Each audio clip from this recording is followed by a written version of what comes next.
하나님이 계십니까? 증명할 수 있습니까?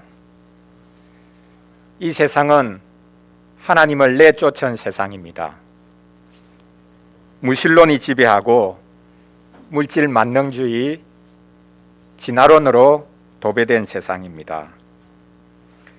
우리가 하나님이 계신다고 하면 세상은 조롱할 것입니다. 하나님 어디 계신데 보여주면 믿을게 라고 말할 것입니다. 그런 말에 우리가 주눅들 필요가 없습니다. 오히려 하나님이 계시지 않는다는 것을 증명하면 나도 믿지 않을게 이렇게 말을 해도 됩니다. 왜냐하면 하나님이 계시다는 것을 증명하는 것보다 하나님이 계시지 않는다는 것을 증명하는 것이 훨씬 어려운 일이기 때문입니다. 미국의 작가 플래너리 오코너라는 분의 말입니다.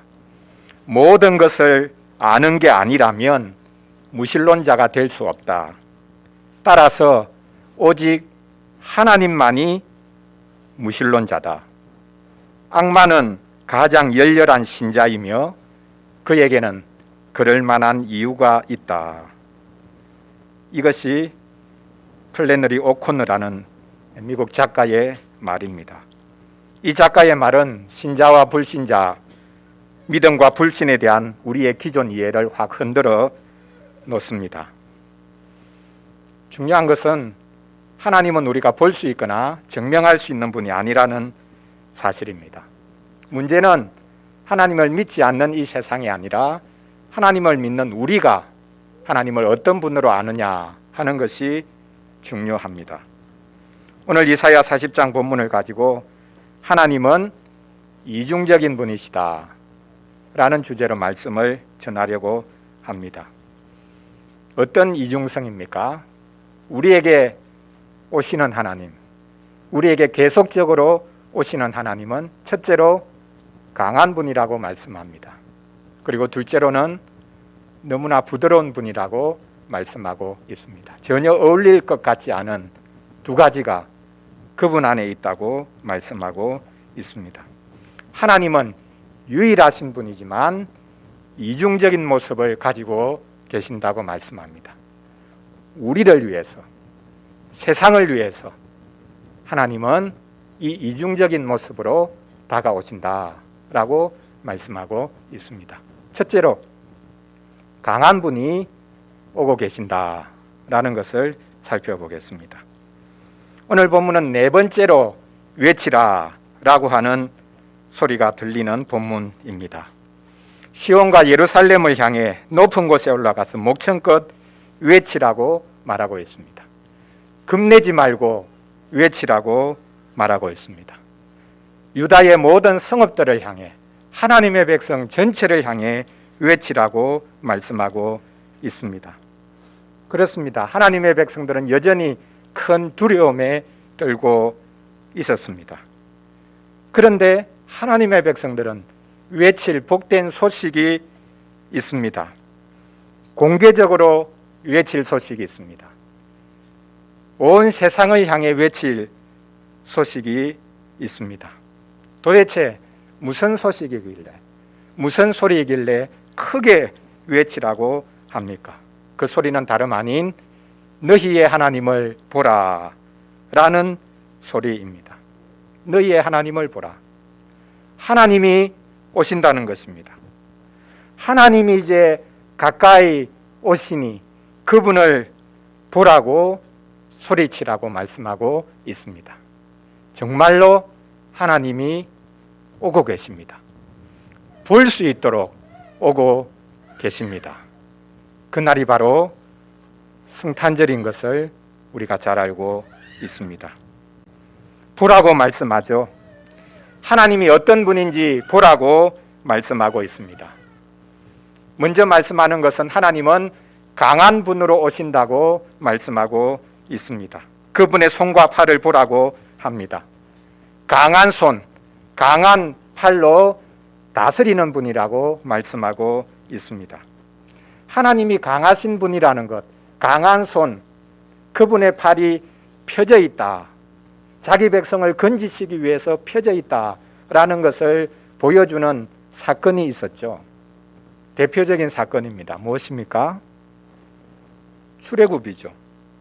하나님은 강한 손과 편팔로 종살이하던 자기 백성을 애굽에서부터 건져내어 주셨습니다. 하나님의 손을 말하고 있지만 사실 당시에 가장 강한 손이 따로 있었습니다. 어떤 손일까요? 애굽의 손입니다.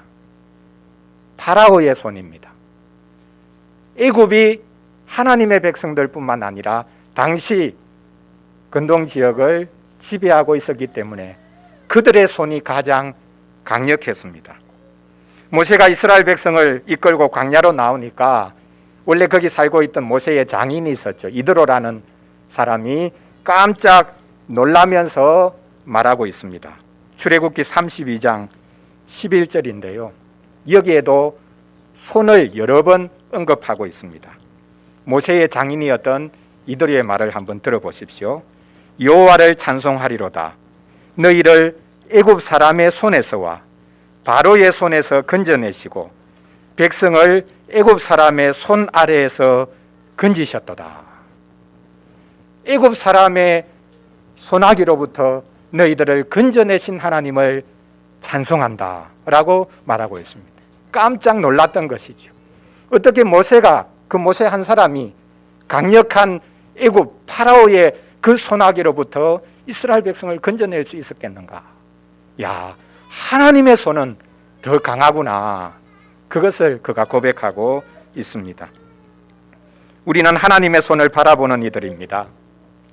하나님의 손에 우리의 구원이 달려 있습니다. 다시 보라 라고 말하면서 하나님께 있는 것은, 그분의 손에 있는 것은 상급이라고 말씀하고 있습니다. 여기서 말하는 상급은 일한 자에게 주는 임금, 대가, 그것을 가리키는 말이기도 합니다. 그렇습니다. 하나님께서는 자기 백성에게 상 주시는 분입니다. 우리가 하나님에 대해서 믿어야 할 것이 바로 이것입니다.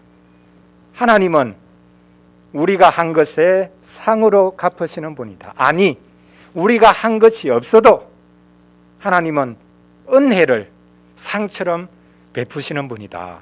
이것을 우리가 믿어야 합니다. 히브리서 11장 6절에서 말씀하죠. 믿음이 없이는 하나님을 기쁘시게 못하나니 하나님께 나아가는 자는 반드시 그가 계신 것과 그가 자기를 찾는 자들에게 상 주시는 분임을 믿어야 할지니라. 우리가 믿어야 할 것이 딱 두 가지가 있다라고 말씀하고 있습니다. 하나님에 대해서 믿어야 할 것, 이 두 가지만 있으면 된다라고 말씀하고 있습니다. 무엇입니까? 첫째로는 하나님 계셔. 그분은 존재하는 분이야. 그분으로부터 모든 것이 나왔어. 그분은 우리 눈에 보이지 않지만 그분은 존재하시는 분이다. 두 번째로는 그분은 상 주시는 분이다. 벌 주시는 분이 아니라 그분은 궁극적으로는 우리에게 상을 베푸시는 분이다. 이것을 믿으면 된다고 말씀하고 있습니다. 하나님은 우리를 착취하는 분이 아닙니다. 고대의 모든 신들은 그 신도들을 종으로 부렸습니다. 그 신의 비위를 맞추기 위해서 온갖 예물들을 다 갖다 바쳐야 했습니다. 심지어는 자기 자식도 제물로 그 신들에게 바쳐야 했습니다. 오직 자유로운 존재는 신뿐이었습니다. 그 모든 신도들은 노예였습니다. 종들이었습니다. 그런데 하나님께서는 자유로우신 분이 자기 백성에게 참된 자유를 주기를 원하셨습니다. 오직 하나님만이 자기 백성을 위해 자신을 주시는 분입니다. 사실 하나님이 주시는 제일 큰 상급은 하나님이 주시는 선물이 아니라 하나님 자신입니다. 하나님 그분이 우리에게 가장 큰 상급입니다. 태어나는 엄마 아빠의 손에 들려진 선물을 보기를 어린아이들은 좋아하죠. 엄마 아빠 얼굴보다는 손을 먼저 주목합니다. 손에 뭐가 들려있나. 특별히 올해 출장을 갔다가 엄마 아빠 돌아오면 반드시 손에 뭔가 들려있을 거다. 그래서 얼굴 눈 마주치는 것보다는 먼저 손으로 그렇게 시선이 가죠. 우리가 그와 같습니다.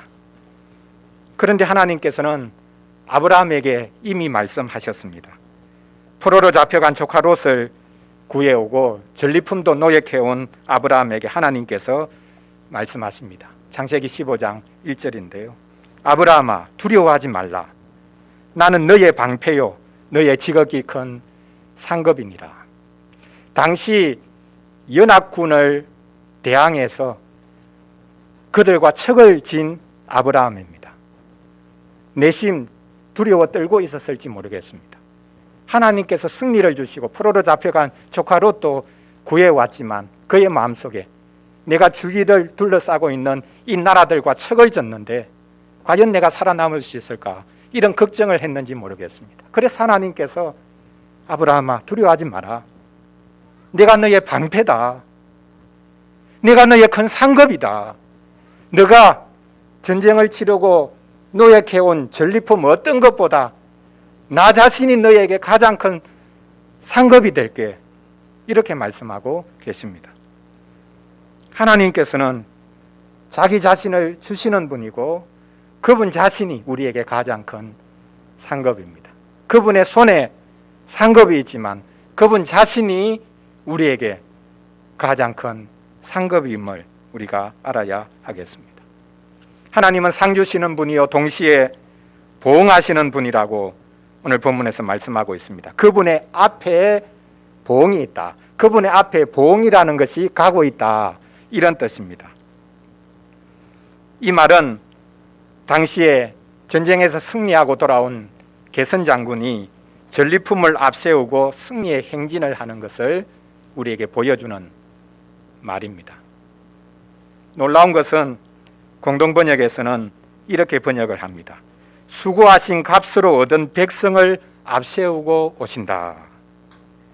하나님께서는 자기 백성을 악한 자의 손아귀로부터 빼어내시고 그들을 이끌고 그들을 앞세우시고 하나님은 승리의 행진을 하고 계신다라는 뜻입니다. 고대에는 승리한 장군들이 포로들을 끌고 전리품도 끌고 포로들에게는 사슬로 묶어서 그들을 앞세우고 내가 이렇게 전쟁에서 승리했다라는 것을 그 시민들에게 보였죠. 그러나 하나님께서는 마귀의 손아귀로부터 우리를 빼어내시고 그들의 손을 잡고 행진하고 계신다라는 것이 오늘 본문에서 그림으로 우리에게 보여주는 것입니다. 예수님께서 이것을 기도로 하나님께 올리라고 하셨죠. 자, 예수님이 제자들에게 가르쳐 주신 기도 중에 제일 마지막 간구가 무엇입니까? 자, 하나님의 나라, 하나님의 이름, 하나님의 권세에 대해서 간구하고 그 다음에 우리를 위한 간구에 있어서 제일 마지막 간구가 무엇입니까? 다만 악에서 구하옵소서. 이렇게 구하라고 하셨습니다. 그 악은 구체적으로 악한 자를 가리키고 있습니다. 악한 자 마귀를 가리키고 있습니다. 하나님, 우리를 악한 자의 손아귀로부터 벗어나게 해 주십시오. 악한 자 마귀의 손아귀로부터 우리를 건져내어 주시옵소서. 이것이 너희가 이 땅을 살면서 계속해서 구해야 될 내용이다. 마지막까지 구해야 될 내용이다 라고 예수님이 친히 말씀하셨습니다. 하나님께서 승리의 행진을 자기 백성과 함께 하고 계신다는 이 말씀이 있기 때문에 우리는 이 세상의 모든 악을 대항할 때에 낙심하지 않을 수 있습니다. 우리는 악한 자에게 굴복하거나 마귀와 타협할 이유가 없습니다. 하나님의 백성인 우리는 악한 자들 편에 설 필요도 없고 마귀와 함께 할 이유도 없습니다. 하나님의 손이 악한 자들의 손을 묶어버리실 것이기 때문입니다. 지금은 당장 그렇게 보이지 않아도 시간 문제입니다. 곧 주님께서는, 하나님께서는 악한 자의 손발을 묶으실 것입니다. 하나님의 손은 강력한 손입니다. 그분의 팔은 힘 있는 팔입니다. 강한 손, 힘 있는 팔을 가지신 분이 오고 계십니다. 둘째로는 부드러운 분이 오고 계신다라는 것을 오늘 본문이 말씀하고 있습니다. 하나님은 강력한 분이라고 외쳤지만 이것을 좀 완화시키려고 하는 것일까요? 바로 이어서 오늘 본문에서는 하나님은 너무나 부드러운 분이다 라고 외치라고 말합니다. 마지막 11절이지요. 그분은 목자같이 양떼를 먹이시는 분이다 라고 외치라고 말씀하고 있습니다. 그렇습니다. 하나님은 먹을 것을 주시는 분입니다. 예수님이 제자들에게 기도를 가르치면서 하나님이 하시는 일을 가장 먼저 말한 것이 바로 이것이죠. 무엇입니까? 우리 자신을 위해서 구할 때에 무엇을 가장 먼저 구하라고 하셨습니까? 오늘 우리에게 일용할 양식을 주시옵소서. 일용할 양식을 달라는 것이 가장 먼저고, 가장 마지막까지 구해야 되는 것이 악한 자의 손아귀로부터 우리를 벗어나게 해주십시오. 매일 매 순간 처음부터 마지막까지 일용할 양식을 주시는 하나님, 악한 자의 손아귀로부터 우리를 벗어나게 해주시는 하나님, 이렇게 부드러운 손을 가지고 계신 하나님, 이렇게 강력한 손을 가지고 계시는 하나님, 주기도문에서 바로 이 오늘 본문에 하나님이 어떤 분인지, 그리고 그 하나님을 아는 우리는 어떻게 구할 수 있는지를 예수님이 말씀하고 계시는 것입니다. 하나님은 우리의 몸에 관심이 많으십니다. 우리의 먹거리에 관심이 많으십니다. 왜냐하면 하나님께서 우리의 몸을 지으셨고 우리 몸의 필요를 아시기 때문입니다. 하나님은 우리의 영적인 문제에 대해서만 관심이 있으시다, 그런 말에 속지 마시기 바랍니다. 하나님은 우리의 몸이 어떻게 되어도 상관없다고 하신다, 그런 말에 속지 마시기 바랍니다. 하나님은 우리의 몸에 엄청 관심이 많으십니다. 하나님은 우리에게 먹을 것을 주시는 하나님이십니다. 처음부터 하나님이 우리에게 먹을 것을 주시는 하나님이시다 라는 것을 나타내 보이셨죠. 무엇입니까? 에덴 동산입니다. 에덴 동산에는 매일마다 하나씩 선택하면서 먹을 수 있는 그런 열매, 나무의 열매들이 무수했습니다. 먹지 말라고 하신 것은 딱 한 가지뿐입니다. 모든 것들을 마음껏 먹을 수 있었습니다. 하나님께서 그렇게 풍성하게 사람의 필요를 위해서 처음부터 먹을 것을 주시는 분이다 라는 것을 보이셨습니다. 하나님은 목자같이 양떼를 그분의 손으로 직접 돌보고 먹이시는 분이다 라고 외치고 난 다음에 그 모습을 조금 더 생생하게 그림언어로 표현을 합니다. 오늘 본문을 보십시오. 목자가 어린 양을 두 팔로 끌어모으는 것처럼 하나님께서는 자기 백성을 두 팔로 끌어모은다. 그리고는 일일이 그 양 하나하나를 자기의 품에 안으신다 라고 말씀하고 있습니다. 손과 팔에서 이제는 팔과 무엇으로 옮겨갑니까? 품으로 옮겨갑니다. 품는다고 할 때, 여기 품에 안는다라고 할 때 여기 안는다라는 말은 앞에서 우리가 이미 보았듯이 골짜기가 도두어져야 된다, 산은 깎아내려져야 된다라고 할 때 골짜기를 높이 돋운다, 위로 끌어올린다 라는 단어와 똑같은 단어입니다. 즉 하나님은 낮은 자들을 끌어올려 주신다 라는 것입니다. 험한 골짜기, 사망의 골짜기를 걷고 있는 이들과 함께 하실 뿐만 아니라 그들을 그곳에서 친히 그분의 손으로 끌어올려 주시는 분이다 라는 것입니다. 그들을 끌어올려 주실 뿐만 아니라 자기의 품에 친히 안으시는 분입니다. 기쁜 소식이 아닙니까? 하나님께서는 비천한 이들을 번쩍 들어올려 품에 안아주십니다. 예수님께서 바로 이런 하나님의 선한 목자 되심을 비유로 말씀하셨죠. 양 100마리를 키우는 목자가 있었는데 한 마리가 길을 잃었습니다. 목자는 99마리의 양을 놓아두고 이 잃어버린 양 한 마리를 찾아서 산과 들러를 헤맵니다. 마지막에 양을 발견하고는 어떻게 한다고 말씀하셨습니까? 아마도 이 어린 양은 길을 잃고 이제는 더 이상 어디로 갈 수도 없고 그래서 뒤집어져 가지고 두 손 두 발, 아니, 손은 없으니까 앞 두 발, 뒷 두 발, 그것을 공중을 향해서 쳐들고 그렇게 막 버둥대고 있었을 것입니다. 그것을 보고 목자가 어떻게 합니까? 한 손으로는 앞 두 발, 뒷손으로는 뒷 두 발 잡고는 어깨에 맵니다. 어깨에 걸칩니다. 그리고는 돌아오는 것이죠. 함께 돌아오는 것이죠. 바로 이것이 하나님께서 하시는 일이다 라고 예수님이 말씀하셨습니다. 목자는 자기의 온 몸으로 양떼를 돌봅니다. 손으로, 팔로, 품으로, 어깨로. 목자는 자기의 온 몸을 바쳐서 양을 돌보고 이끕니다. 양의 그 모든 안위가 이 목자에게 있기 때문에 목자는 자기가 할 수 있는 모든 것을 다 동원해서 양을 돌봅니다.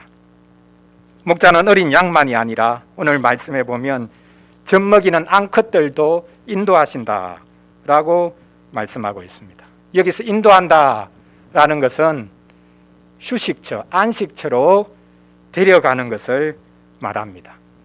우리가 시편 23편을 보면 이것을 잘 알 수 있죠. 목자는 양떼를 푸른 초장으로 쉴만한 물가로 인도하신다.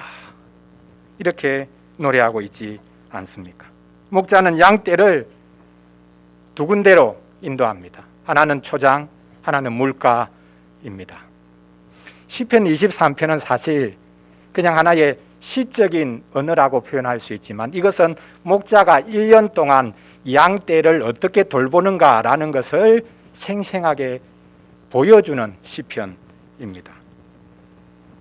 목자는 봄이 되면 양떼를 데리고 이제 초장을 찾아서 나섭니다.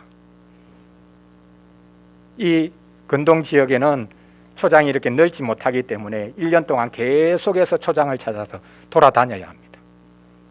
풀 있는 곳을 찾아서 풀을 마음껏 먹게 하고 그리고 나면 또 반드시 물가로 인도해야 되기 때문에 1년 동안 계속해서 목자는 어디에 풀이 있는가, 어디에 물이 있는가 이 두 가지에 신경이 곤두서서 1년 내도록 양들을 데리고 이곳저곳 돌아다니는 것입니다. 그 여정에는 23편에 나와 있듯이 사망의 음침한 골짜기도 있죠. 그 길도 목자는 양떼를 이끌고 갑니다. 그 모든 길을 목자가 친히 양들을 데리고 다닙니다. 가을이 되면 풍성하게 먹인 양떼를 데리고 이제는 집으로 돌아옵니다. 이때가 되면 암컷들은 새끼를 뵙니다. 그래서 겨울을 나면서 새끼도 출산합니다. 이 겨울의 모습, 집으로 돌아와서 목자의 집으로 돌아와서 양우리에 있으면서 겨울을 나면서 암컷들은 새끼도 낳고 그렇게 하면서 겨울을 보내는 그 장면이 바로 시편 23편 마지막 절에서 노래하는 것이라고 말할 수 있습니다. 내 평생의 선하심과 인자하심이 반드시 나를 따르리니 내가 여호와의 집에 영원히 살리로다. 목자는 자신의 그 손으로, 그 부드러운 손으로 양떼를 악한 자들의 손아귀로부터 빼낼 뿐만 아니라, 악한 환경으로부터 빼낼 뿐만 아니라 끝까지 그들을 돌보고 품에 안고 지켜냅니다. 바로 하나님이 하시는 이 일을 예수님이 잘 아셨기 때문에 아버지께서 하신 그 일을 아드님도 같이 하시죠. 그래서 예수님은 자신을 선한 목자라고 말씀하셨습니다. 이 말을 들은 유대인들은 아마 화를 내면서 신성모독이라고 했을 것입니다. 하나님이 선한 목자지 너가 어떻게 선한 목자가 될 수 있냐. 예수님이 선한 목자셨다는 것을 어떻게 알 수 있습니까? 단지 십자가만이 아닙니다. 이 땅에서 사실 때 예수님이 하신 많은 일들 한번 보십시오. 그것이 양들을 돌보는 일이었습니다. 예수님은 목자가 아니고 목수였죠. 그런데 그분은 목자셨습니다. 자기 양을 돌아보는 분이었습니다. 그 대표적인 것이 무엇입니까? 병든 자들을 고치시는 일이었습니다. 병든 자를 고치시는 것도 자기 양을 돌보는 것 중에 하나였습니다.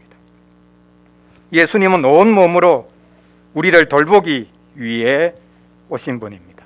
그분은 병든 적도 없고 젊을 때 돌아가셨으니 나이 들고 힘든 것도 모르신다. 아닙니다. 그분은 늘 기적을 베푸셨으니 우리의 연약함 아시겠냐? 아닙니다. 예수님은 온 몸으로 우리의 연약함을 아시고 그 연약함에 동참해 주셨습니다. 우리의 모든 연약함을 짊어지기 위해서 오신 분이 예수님입니다. 예수님이 병자를 고치신 것도 우리의 질병에 참여하기 위함이었습니다. 마태복음 8장 17절에서 바로 이것을 말씀하고 있습니다. 예수님은 이사야의 말씀, 우리가 연약한 것을 친히 담당하시고 우리의 연약한 것을 친히 담당하시고 병을 짊어지셨도다. 이 말씀을 예수님은 이루기 위해서 병자를 고치셨다라고 말씀하고 있습니다. 그렇습니다. 예수님의 병 고침은 능력 전시가 아니라 우리의 약함에 동참하심이었습니다. 병 고치는 은사를 가지고 자랑하고 돈벌이로 생각하는 일부 사람들의 모습과는 너무나 대조적인 것입니다. 예수님은 약한 자를 돌보실 뿐만 아니라 그분 자신이 우리와 같이 약해지셨습니다. 예수님은 죄를 제외하고는 모든 면에서 우리와 똑같아지신 분입니다. 그러므로 그분은 우리의 약함을 아십니다. 우리의 병듦을 아십니다. 우리의 죽음을 아십니다. 우리와 같아지신 분이기 때문입니다. 그분의 손은 너무나 부드러운 손입니다. 사랑하는 성도 여러분, 네덜란드 항공기를 장식한 렘브란트라는 화가가 있습니다. 그 화가의 가장 유명한 그림 중에 하나가 돌아온 탕자 그림이죠. 러시아 상페테스부르크 에르미타슈 박물관에 전시되어 있습니다. 이 그림을 보면 모든 초점이 탕자의 등에 가 있습니다. 모든 빛이 탕자의 등을 향해서 쏟아지고 있습니다. 눈조차 보이지 않는 늙은 아버지가 두 손으로 이 탕자의 등을 어루만지고 있습니다. 아버지의 너무나 연약해 보이는 그 손이 탕자의 왜소하고 움츠린 등을 어루만집니다. 그런데 자세히 관찰해 보면 아버지의 두 손은 다릅니다. 한 손은 아주 억센 손이고 다른 한 손은 아주 부드러운 손입니다. 아버지의 손, 어머니의 손, 그렇게 생각하면서 그렸는지 모르겠습니다. 렘브란트는 이미 그 전에 유대인 신부라는 그림에서 신부의 등을 감싸 안는 신랑의 두 손을 통해 이미 이것을 실험하고는 최종적으로 돌아온 탕자의 그림에 이것을 완벽하게 적용했습니다. 이것이 바로 오늘 본문에서 말씀하고 있는 하나님의 두 손입니다. 하나님의 두 손은 주기도문에 나오듯이 일용할 양식을 주시는 손과 악한 자로부터 우리를 건져내어 주시는 손입니다. 하나님은 일용할 양식을 주시는 것과 악한 자로부터 우리를 건져내어 주시는 그 사이에서 항상 일하고 계십니다. 여러분은 어떤 지도자를 기다립니까? 우리는 무질서한 이 세상을 제대로 이끌어줄 강력한 지도자를 기다리지 않습니까? 그런 기대가 크면 클수록 이 세상에는 무자비하게 지배하는 이들이 늘어가고 있습니다. 우리에게 정말 필요한 지도자는 악을 제거하고 연약한 이들을 이끌어줄 강력한 지도자입니다.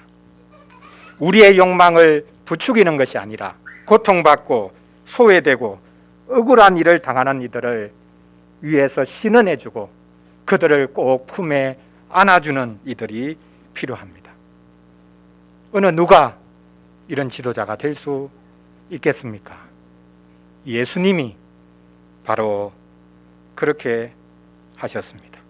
우리는 성탄절을 통해 하나님이 강하면서 동시에 부드러우시다라는 것을 알 수 있습니다. 하나님은 우리를 다치게 하지 않으시기 위해서, 우리를 눈멀지 않도록 하시기 위해서 사람이 되셨습니다. 성탄절에 태어나신 아기는 인간이 되신 하나님입니다. 가장 낮은 곳으로 오셨고 자기 목숨을 내어놓기까지 하셨습니다. 우리에게까지 낮아지셔서 하나님에게까지 우리를 높여 주셨습니다. 그러므로 이제 우리는 외칠 수 있죠. 성탄절이 되었으니 이제 우리는 외칠 수 있죠. 오늘 본문에서 외치라고 한 이 소리, 이것을 우리는 기쁨으로 외칠 수 있습니다. 너희 하나님을 보라. 여기 너희 하나님이 계신다. 여러분의 하나님이 여기에 계십니다. 우리 하나님이 여기에 계세요. 우리 하나님 여기 계세요. 모든 면에서 우리와 같아지셔서 우리의 모든 고난과 우리의 연약함을 끝까지 함께 짊어지고 가시는 그분이 우리 가운데 계세요. 우리가 이렇게 기쁨으로 외칠 수 있습니다. 그러나 동시에 우리는 주님, 왜 하필 접니까? 제가 뭘 잘못했다고 이런 일을 겪어야 합니까? 라고 외칠 수도 있습니다. 다른 신들을 향해서는 따질 수 없지만 낮아지시고 우리 가까이 오신 하나님이시기 때문에, 우리와 같아지신 하나님이시기 때문에 우리는 그분께는 따질 수도 있습니다. 불평을 할 수도 있습니다. 혹 하나님 오시면 따지고 싶은 것 있지 않습니까? 하소연하고 싶은 것 있지 않습니까? 잘 됐습니다. 그분이 오고 계십니다. 그분께 따지십시오. 그분께 하소연하십시오. 도대체 제가 왜 이런 일을 겪어야 됩니까? 그분께서는 얼마든지 받아주시고 우리를 그분의 품에 안아 주실 것입니다. 강력한 분이지만 너무나 부드러운 분이 우리 가운데 오고 계십니다. 메리 크리스마스. 기도하겠습니다. 우리 같이 오늘 말씀 생각하면서 잠시 기도하겠습니다. 너희의 하나님을 보라 라고 오늘 본문이 외치고 있습니다. 하나님 우리가 볼 수 있습니까? 볼 수 없습니다. 하나님 우리 눈에 보이지 않습니다. 그런데 어떻게 하나님 보라고 합니까? 강력한 분, 그분의 팔로 친히 다스리시는 분, 그러나 그분의 다른 팔은 자기 양떼를 끝까지 인도하시고 품에 안으시는 분, 그런 분이라고 말씀하고 있습니다. 그분이 실제로 우리 눈에 보이게 오셨습니다. 그분이 바로 예수 그리스도입니다. 성탄절에 태어나신 아기 예수님, 그분이 바로 인간이 되신 하나님입니다. 이 성탄의 계절에 우리에게 오고 계시는 이 주님을 우리가 기쁨으로 맞이하면 좋겠습니다. 그리고 그분께 따질 게 있으시면 따지고 묻고 탄식도 하고 그렇게 그 모든 것들 받아주실 수 있는 분이 오고 계십니다. 우리 같이 말씀 생각하면서 기도하겠습니다.